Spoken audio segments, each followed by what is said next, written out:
The 20th century was an era of growth and consolidation for German Americans.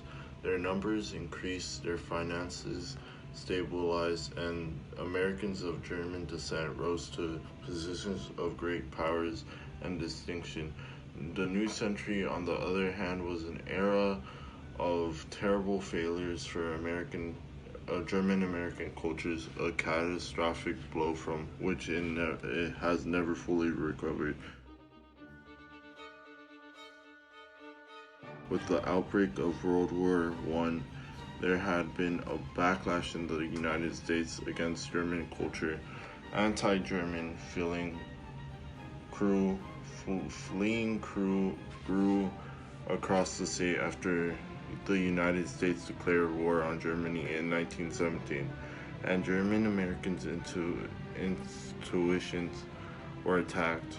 Some discriminations was vile, and just on the surface, names of school, foods, and streets, as well as towns, were often changed, and music written by Wagner and Mendelssohn was removed from concerts, programs, and even weddings. Physical attacks, though rare, were more violent. German Americans' businesses and homes were vandalized, and German Americans accused of being pro-German were tarred and feathered and, in at least one instance, lynched. The most pervasive damage was done, however, to German language and education. German language newspapers were either run out of business or chose to quietly close their doors. German language books were burned, and Americans who spoke German were threatened with violence or boycotts.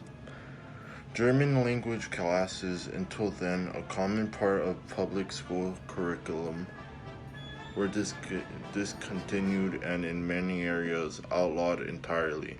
None of these intuitions ever fully recovered, and the centuries-old tradition of German language and literature in the United States was pushed to margins of national life, and in many places effectively ended.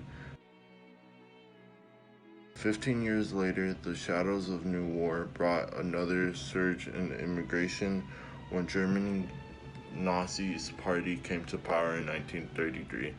It triggered a significant dose of artists, scholars, and scientists as Germans and other Europeans fled the coming storm. Most eminent among this group was pacifist Jewish scientist named Albert Einstein. Anti-German feelings rose again during World War II, but they were not as powerful as they'd been during the World War, the first one.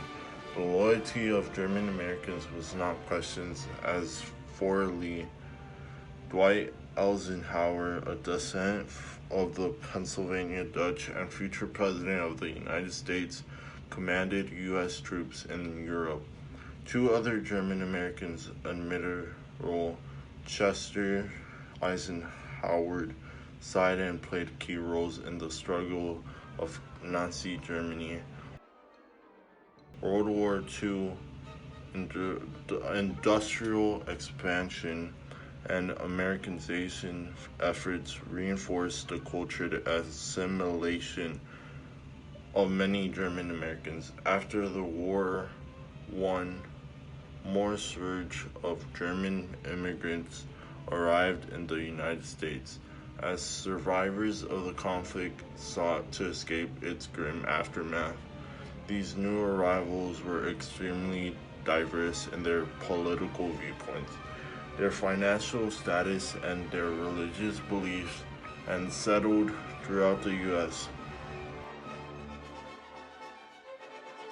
German immigration to the United States continues to this day, though at a slower pace than in the past, carrying on a tradition of cultural enrichment over 400 years old, a tradition that has helped shape much of what we today consider to be coincidentally American.